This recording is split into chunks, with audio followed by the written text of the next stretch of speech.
Bismillahirrahmanirrahim. Assalamualaikum warahmatullahi wabarakatuh. Alhamdulillahirabbil alamin. Wa bihi nasta'in wa ala umurid dunya waddin.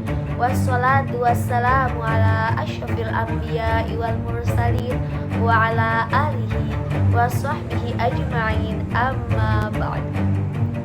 Sebelumnya, yang terhormat Ibu Siti Maria Munjiat selaku dosen pengapuh mata kuliah evaluasi pembelajaran pendidikan agama Islam, yang saya hormati pula rekan sekelompok saya, yaitu Saudara Ripaldi dan Saudara Siti Nurjana, yang saya cintai pula, yaitu rekan-rekan keluarga PAI G. Sebelumnya, perkenalkan, saya Aliatus Solihah dengan NIM 1908101276 yang akan memandu jalannya presentasi pada video kali ini. Oke, langsung saja ke pemateri pertama, yaitu Saudara Ripaldi. Silakan. Bismillahirrahmanirrahim. Assalamualaikum warahmatullahi wabarakatuh. Nama saya Muhammad Ripaldi dengan nomor induk mahasiswa 1908101262 dari jurusan Pendidikan Agama Islam kelas G semester 5. Baiklah, di sini saya akan menyampaikan materi dari kelompok kami, yaitu kelompok 8. Adapun materi yang dibahas oleh kelompok 8 ini adalah penilaian dalam kurikulum 2013. Nah, sebelumnya dari 8 standar pendidikan ada 2 standar yang merupakan tugas pokok bagi seorang guru gitu. Kita harus mengetahui dulu nih, dari 8 standar pendidikan ada 2 pokok standar yang merupakan tugas pokok dari bagi seorang guru, yakni proses pembelajaran dan standar penilaian. Nah, salah satu pembeda kurikulum 2013 dengan kurikulum sebelumnya ada proses penilaian. Kurikulum 2013 mengisyaratkan ada 3 ranah yang harus dinilai oleh seorang guru pada peserta didiknya, yaitu pengetahuan, sikap, dan keterampilan. Nah, untuk menilai ketiga ranah tersebut, kurikulum 2013 merekomendasikan 5 karakteristik penilaian. Yang pertama, belajar tuntas. Yang kedua, autentik. Yang ketiga, berkesinambungan. Yang keempat, berdasarkan acuan kriteria menggunakan teknik penilaian yang bervariasi. Baiklah, langsung saja kita bahas satu persatu. Pertama, saya akan membahas di poin penilaian autentik. Penilaian autentik merupakan salah satu yang menjadi ciri ataupun karakteristik dari kurikulum 2013 ini. Nah, jadi di sini seorang guru itu diharuskan melakukan penilaian autentik. Nah, apabila ada pertanyaan, apa sih sebenarnya penilaian autentik itu? Sebagai jawabannya, dalam Permendikbud 66 dan 81 tahun 2013 dijelaskan bahwasanya penilaian autentik merupakan penilaian yang dilakukan secara komprehensif untuk menilai mulai dari masukan atau input, terus proses dan keluar ataupun output dari sebuah pembelajaran. Nah, yang meliputi ranah sikap, pengetahuan, dan keterampilan.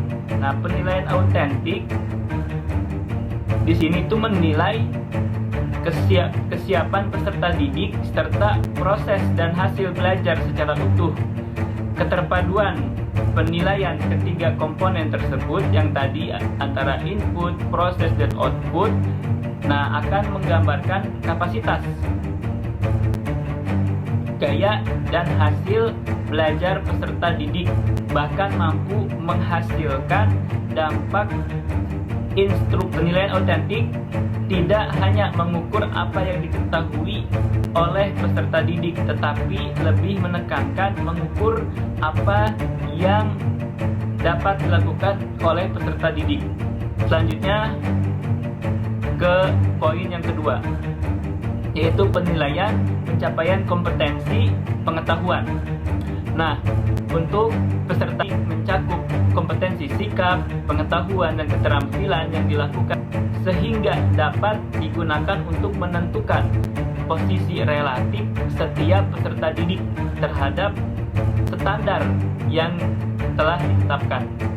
Nah, adapun penilaian pengetahuan dapat diartikan sebagai penilaian potensi intelektual yang mencakup pengetahuan faktual, konseptual, prosedural, dan metakognisi. Jenjang kognitif peserta didik yang dinilai adalah mengingat, memahami, mengaplikasikan, menganalisis, mengevaluasi, dan mencipta. Penilaian terhadap pengetahuan peserta didik dapat dilakukan melalui beberapa tes seperti tes tulis, tes lisan, dan penugasan yang diberikan oleh guru kepada peserta didik ataupun kepada murid, kepada santri, dan kepada mahasiswa. Jadi hal tersebut itu seperti PR, baik itu tes tulis, terus tes lisan, hafalan mungkin, dan penugasan PR tersebut itu penilaian bagi seorang guru terhadap muridnya. Nah, kegiatan penilaian terhadap pengetahuan tersebut dapat juga digunakan sebagai pemetaan kesulitan belajar peserta didik dan perbaikan bagi proses pembelajarannya.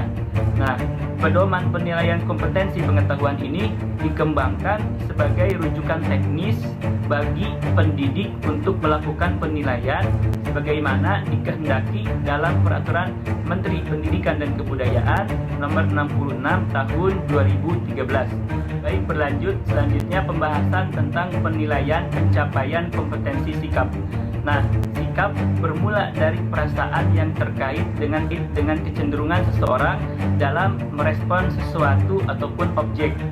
Nah, sikap juga sebagai ekspresi dari nilai-nilai atau pandangan hidup yang dimiliki oleh seseorang. Sikap dapat dibentuk sehingga terjadi perilaku atau tindakan yang diinginkan. Kompetensi sikap yang dimaksud dalam ekspresi dari nilai-nilai atau pandangan hidup yang dimiliki oleh seseorang ataupun oleh siswa, oleh mahasiswa, oleh santri, dan diwujudkan dalam perilakunya. Nah, penilaian kompetensi sikap dalam pembelajaran merupakan serangkaian kegiatan yang dirancang untuk mengukur sikap peserta didik sebagai hasil dari suatu program pembelajaran. Penilaian sikap juga merupakan aplikasi suatu standar ataupun sistem pengambilan keputusan terhadap sikap. Nah, kegunaan utama penilaian sikap ini adalah sebagai bagian dari pembelajaran, adalah refleksi cerminan pemahaman dan kemajuan sikap peserta didik secara individual. Nah, cakupan penilaian sikap seperti pertama nih, misalnya penilaian sikap spiritual. Nah, penilaian sikap spiritual ini bisa dinilai dari misalnya seperti anak itu bisa menghargai dan menghayati ajaran agama yang dianutnya. Terus misalnya yang kedua itu penilaian sikap sosial. Nah, sikap sosial itu bisa dinilai dari kejujurannya, kejujuran si anak didik itu, terus kedisiplinan dia.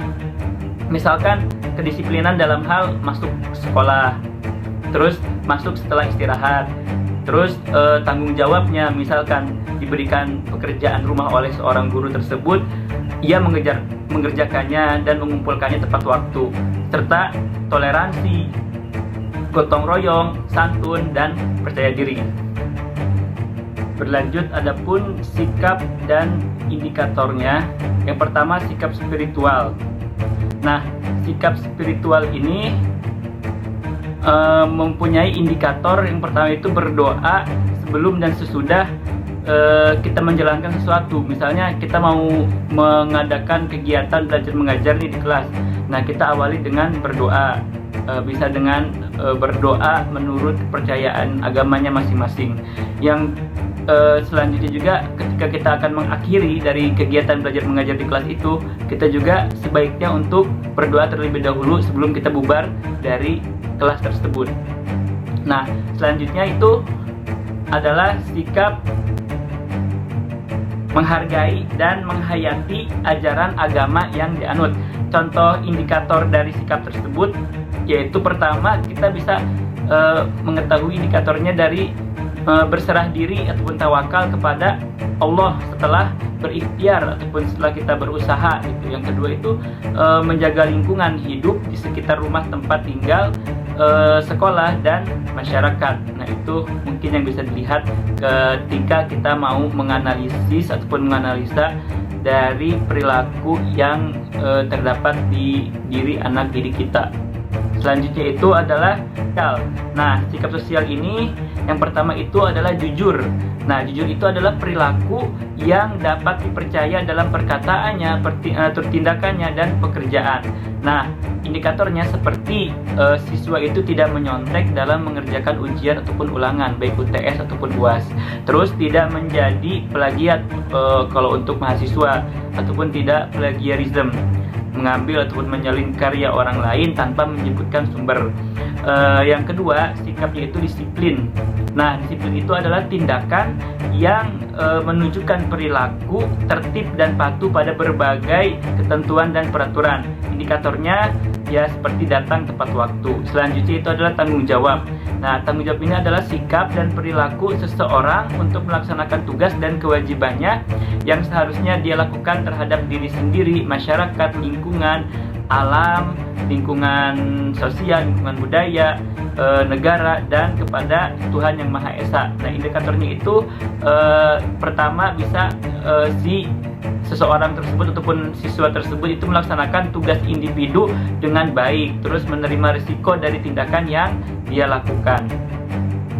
Selanjutnya itu yang keempat adalah toleransi. Nah, toleransi ini adalah sikap dan tindakan yang menghargai keberagaman latar belakang, pandangan, dan keyakinan. Nah, indikatornya itu kita bisa melihatnya dari tidak mengganggu teman yang berbeda pendapat dan dia pun menerima gitu kesepakatan meskipun berbeda dengan pendapatnya. Jadi legowo. Selanjutnya yang kelima yaitu adalah gotong royong. Nah, gotong royong itu merupakan bekerja bersama-sama dengan orang lain untuk mencapai tujuan bersama dengan saling berbagi tugas dan tolong-menolong secara ikhlas. Nah, indikatornya dapat dilihat dari terlibat aktif dalam bekerja bakti, membersihkan kelas misalnya, atau membersihkan sekolah, atau membersihkan lingkungan rumah, dan aktif dalam kerja kelompok. Yang keenam adalah santun atau sopan. Nah, santun atau sopan adalah sikap baik dalam pergaulan, baik dalam segi bahasanya, terus maupun di dalam segi tingkah lakunya. Nah, norma kesantunan bersifat relatif. Artinya, yang dianggap baik atau santun pada tempat dan waktu tertentu bisa berbeda pada tempat dan waktu yang lain. Nah, jadi indikatornya seperti kita misalnya sebagai orang yang lebih muda, kita harus menghormati kepada orang yang lebih tua. Selanjutnya yang terakhir adalah percaya diri. Percaya diri ini sangat begitu penting.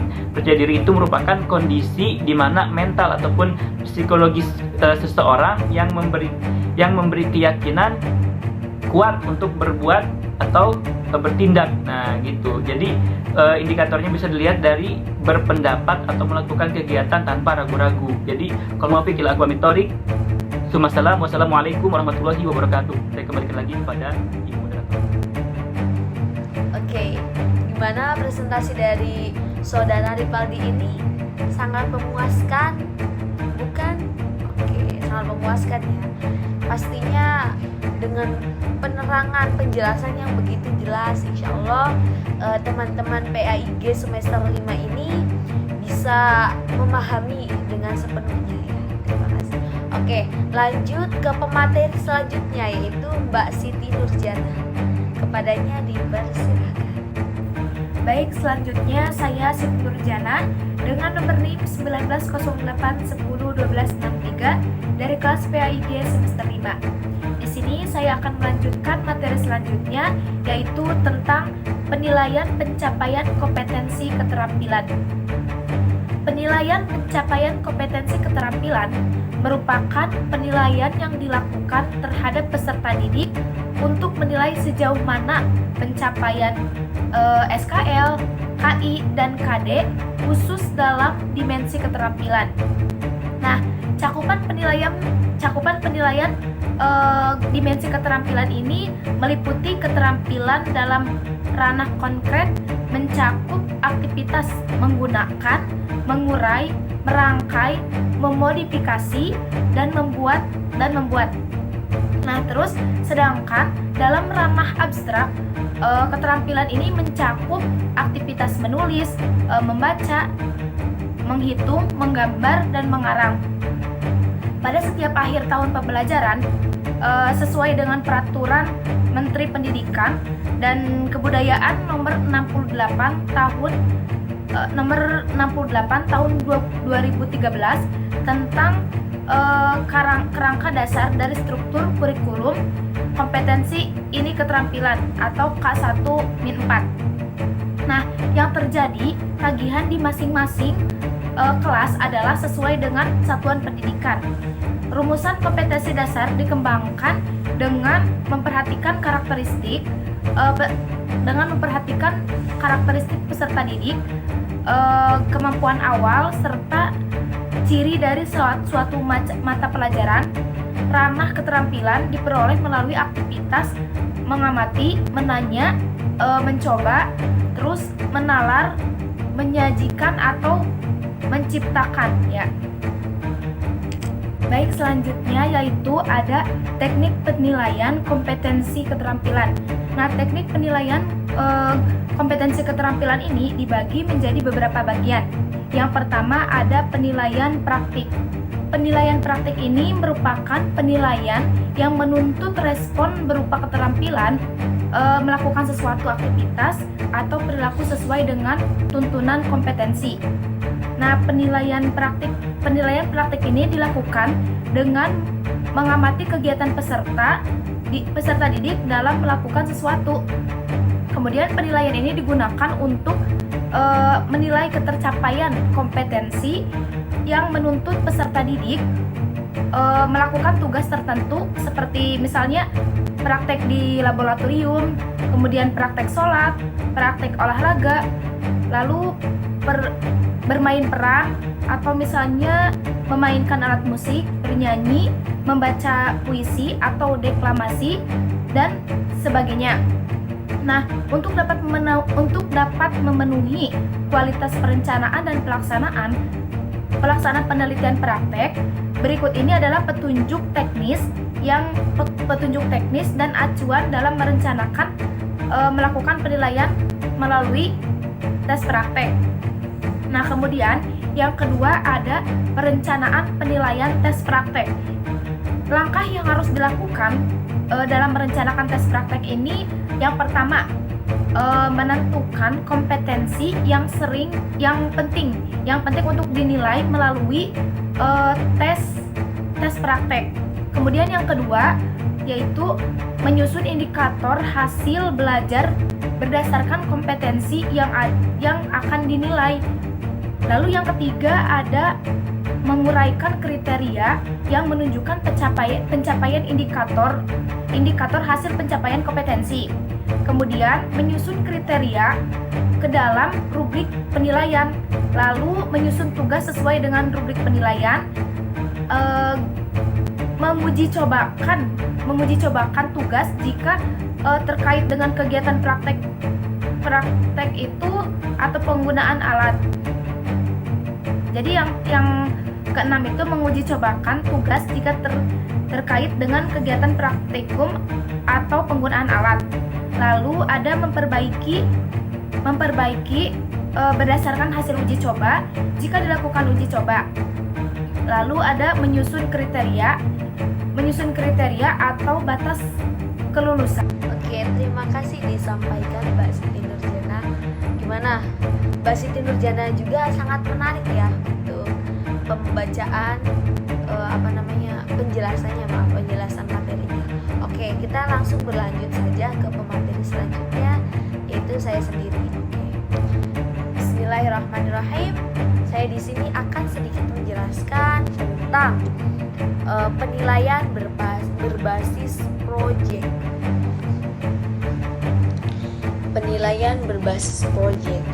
Penilaian berbasis proyek adalah tugas-tugas belajar yang meliputi kegiatan perencanaan, pelaksanaan, dan pelaporan secara tertulis maupun lisan dalam waktu tertentu. Penilaian proyek merupakan kegiatan penilaian terhadap suatu tugas yang harus diselesaikan dalam periode atau waktu tertentu. Nah, tugas tersebut berupa suatu investigasi sejak dari perencanaan, pengumpulan, pengorganisasian, pengelolaan, dan penyajian data.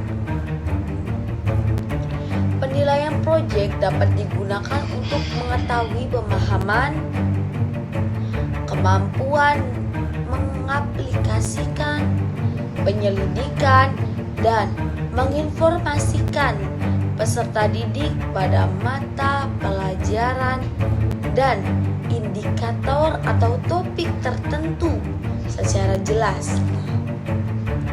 Pada penilaian proyek, setidaknya ada 3 hal yang perlu dipertimbangkan.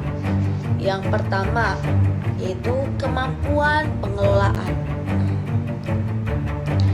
Kemampuan pengelolaan peserta didik dalam memilih indikator atau topik, mencari informasi dan mengelola waktu pengumpulan data, serta penulisan laporan.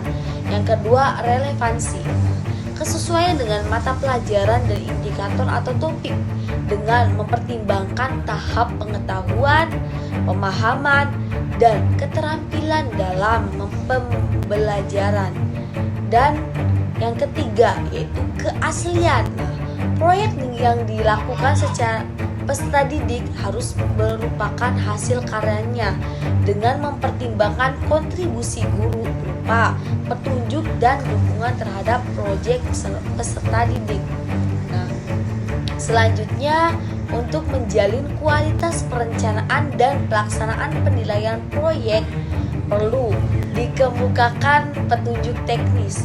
Berikut dikemukakan petunjuk teknis pelaksanaan dan acuan dalam penentuan kualitas penilaian proyek. Nah, penilaian proyek, langkah-langkah yang harus dipenuhi dalam perencanaan penilaian proyek adalah: yang pertama, menentukan kompetensi yang sesuai untuk dinilai melalui proyek. 2. Penilaian proyek mencakup perencanaan, pelaksanaan, dan pelaporan proyek. Yang ketiga, menyusun indikator proses dan hasil belajar berdasarkan kompetensi. Yang keempat, menentukan kriteria yang menunjukkan capaian indikator pada setiap tahapan pengerjaan proyek. Yang kelima, merencanakan apakah bersifat kelompok atau individu. Yang kelima yaitu teknik dalam penilaian individual untuk tugas yang dikerjakan secara kelompok. Yang ketujuh, menyusun tugas sesuai dengan rubrik penilaian. Pelaksanaan proyek, langkah-langkah yang harus dilakukan dalam melakukan penilaian proyek. Yang pertama, menyampaikan rubrik penilaian sebelum pelaksanaan penilaian kepada peserta didik. Yang kedua, memberikan pemahaman kepada peserta didik tentang kriteria penilaian. Yang ketiga, menyampaikan tugas kepada peserta didik. Yang keempat, memberikan pemahaman yang sama kepada peserta didik tentang tugas yang harus dikerjakan. Yang kelima, melakukan penilaian selama perencanaan, pelaksanaan, pelaporan proyek. Yang keenam, memonitor pengerjaan proyek peserta didik dan memberikan umpan balik pada setiap tahapan pengerjaan proyek. Yang ketujuh, membandingkan kinerja peserta didik dengan rubrik penilaian. Yang kedelapan, memetakan kemampuan peserta didik terhadap pencapaian kompetensi minimal. Yang kesembilan, mencatat hasil penilaian. Yang kesepuluh, memberikan umpan balik terhadap laporan yang disusun peserta didik. Nah, selanjutnya ada acuan kualitas tugas dalam penilaian proyek. Tugas-tugas untuk penilaian proyek harus memenuhi beberapa acuan kualitas berikut. Yang pertama, tugas harus mengarah pada pencapaian indikator hasil belajar. Yang kedua, hasil tugas dapat dikerjakan oleh peserta didik. Yang ketiga, tugas dikerjakan selama proses pembelajaran atau merupakan bagian dari pembelajaran mandiri. Yang keempat, tugas sesuai dengan taraf perkembangan peserta didik. Yang kelima, materi penugasan sesuai dengan cakupan kurikulum. Selanjutnya, tugas bersifat adil, tidak bias gender dan latar belakang sosial ekonomi. Selanjutnya, tugas mencantumkan rentang waktu pengerjaan tugas. Lalu selanjutnya ada penilaian dalam kurikulum 2013.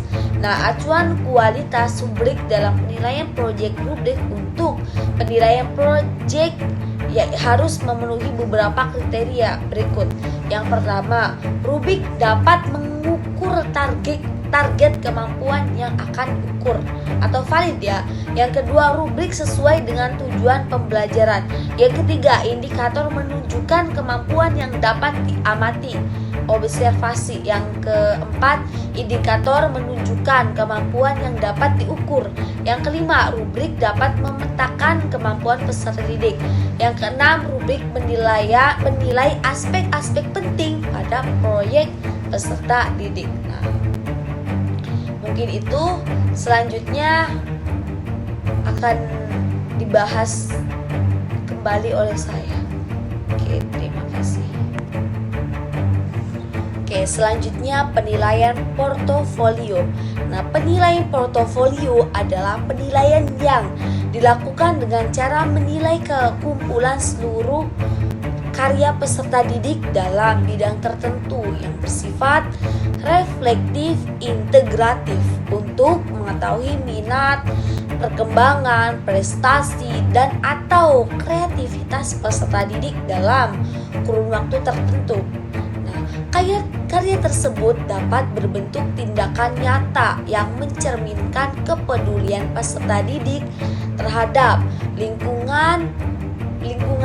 Nah, penilaian portofolio merupakan penilaian berkelanjutan yang didasarkan pada kumpulan informasi yang menunjukkan perkembangan kemampuan peserta didik dalam suatu periode tertentu. Nah, informasi tersebut dapat berupa karya peserta didik atau hasil ulangan dari proses pembelajaran yang dianggap baik oleh peserta didik. Akhir suatu periode, hasil karya tersebut dikumpulkan dan dinilai oleh guru. Berdasarkan informasi perkembangan tersebut, guru dan peserta didik sendiri dapat menilai perkembangan kemampuan peserta didik dan terus melakukan perbaikan. Oke.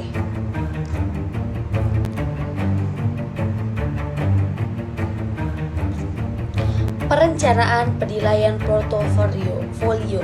Langkah-langkah yang harus dilakukan dalam perencanaan penilaian portofolio yaitu: yang pertama, menentukan kompetensi dasar KD yang akan dinilai pencapaiannya melalui tugas portofolio pada awal semester dan diinfokan kepada peserta didik. Yang kedua, merumuskan tujuan pembelajaran yang akan dinilai pencapaiannya melalui penilaian portofolio. Yang ketiga, menjelaskan tentang tujuan, penggunaan, macam, dan bentuk serta kriteria penilaian dari kinerja dan atau hasil karya peserta didik yang akan dijadikan portofolio. Nah, penjelasan disertai contoh portofolio yang telah pernah dilakukan. Yang keempat, menentukan kriteria penilaian. Nah, kriteria penilaian portofolio ditentukan oleh guru atau guru dan peserta didik.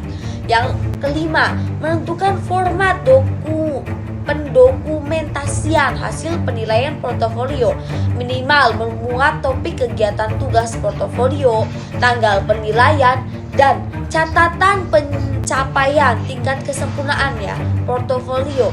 Yang keenam, menyiapkan map yang berisi identitas, yaitu nama peserta didik, kelas atau semester, nama sekolah, nama mata pelajaran, dan tahun pelajaran sebagai wadah pendokumentasian portofolio peserta didik.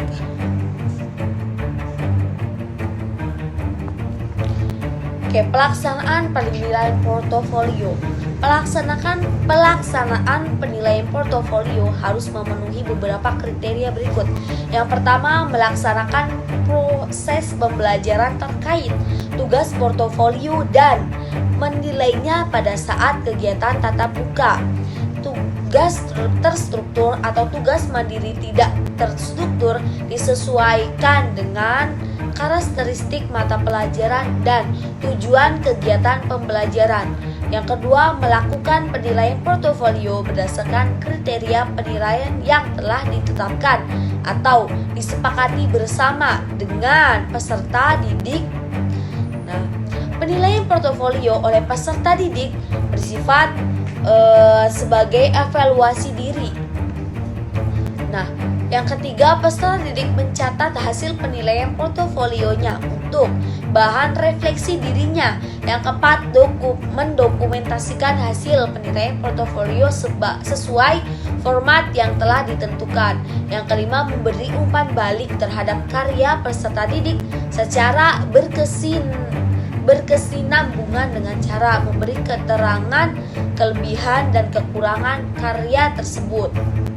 Nah, cara memperbaikinya dan menginformasikan kepada peserta didik.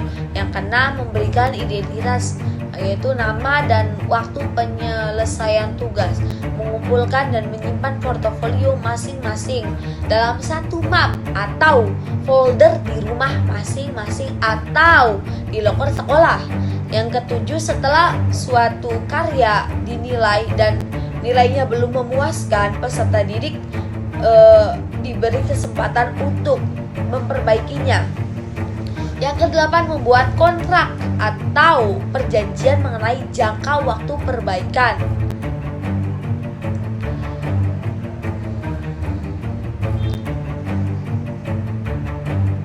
Nah,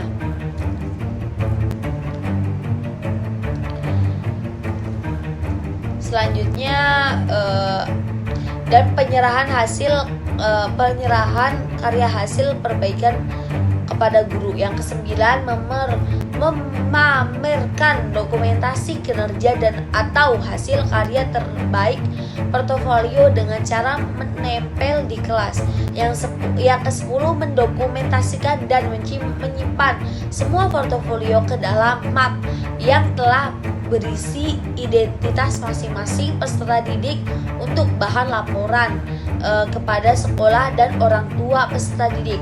Yang ke-11, menyantumkan tanggal pembuatan pada setiap bahan informasi perkembangan peserta didik sehingga dapat terlihat perbedaan kualitas dari waktu ke waktu untuk bahan laporan kepada sekolah dan atau orang tua peserta didik. Yang ke-12, memberikan nilai akhir portofolio masing-masing peserta didik disertai umpan balik. Selanjutnya, acuan tugas penilaian portofolio. Nah, tugas-tugas untuk pembuatan portofolio harus memenuhi beberapa kriteria berikut. Yang pertama, tugas sesuai dengan kompetensi dan tujuan pembelajaran yang akan diukur. Yang kedua, hasil karya peserta didik yang dijadikan portofolio berupa pekerjaan hasil tes, perilaku peserta didik sehari-hari, hasil tugas terstruktur, dokumentasi aktivitas peserta didik di luar sekolah yang menunjang kegiatan belajar. Yang ketiga, tugas portofolio memuat aspek judul, tugas pembelajaran, ruang lingkup belajar, uraian tugas, kriteria penilaian. Yang keempat, uraian tugas memuat kegiatan yang melatih peserta didik mengembangkan kompetensi dalam sebuah aspek, yaitu sikap, pengetahuan, keterampilan. Lalu yang kelima, uraian tugas bersifat terbuka dalam arti mengakomodasi dihasilkannya portofolio yang beragam isinya. Yang keenam, kalimat yang digunakan dalam uraian tugas menggunakan bahasa yang komunikatif dan mudah dilaksanakan. Yang ketujuh, alat dan bahan yang digunakan dalam penyelesaian tugas portofolio tersedia di lingkungan peserta didik dan mudah diperoleh. Nah, lalu acuan rubrik penilaian portofolio. Nah, rubrik penilaian portofolio harus memenuhi kriteria berikut. Yang pertama, rubrik memuat indikator kunci dari kompetensi dasar yang akan dinilai pencapaiannya dengan portofolio. Yang kedua, rubrik memuat aspek-aspek penilaian yang macam-macamnya relevan dan isi tugas portofolio. Yang ketiga, rubrik memuat kriteria kesempurnaan, yaitu tingkat level hasil tugas. Yang keempat, rubrik mudah untuk digunakan oleh guru dan peserta didik. Yang kelima, rubrik menggunakan bahasa yang lugas dan mudah dipahami. Nah, lalu bentuk instrumen penilaian kompetensi keterampilan. Nah, instrumen penilaian kompetensi keterampilan berbentuk daftar cek atau skala penilaian rating scale yang dilengkapi dengan rubrik. Nah, daftar cek atau checklist penilaian untuk kerja dapat dilakukan dengan menggunakan daftar cek. Baik tidak baik dengan menggunakan daftar cek, peserta didik mendapat nilai bila kriteria penguasaan kompetensi tertentu dapat diamati oleh penilaian. Nah, jika tidak dapat diamati, peserta didik tidak memperoleh nilai. Nah, kelemahan cara ini adalah penilaian hanya mempunyai dua pilihan mutlak. Misalnya, benar salah, dapat diamati, tidak dapat diamati, baik tidak baik. Dengan demikian tidak terdapat nilai tengah Namun daftar cek lebih praktis digunakan mengamati subjek dalam jumlah besar. Oke, bagaimana teman-teman PAIG semester 5 atas sedikit materi yang yang telah dipresentasikan oleh kelompok 8 ini, insya Allah dapat dimengerti dan masuk ke dalam hati dan pikiran. Amin. Oke, mungkin telah berakhir presentasi dari kelompok 8 ini. Bila banyak kekurangan, kami dari kelompok 8 mohon maaf.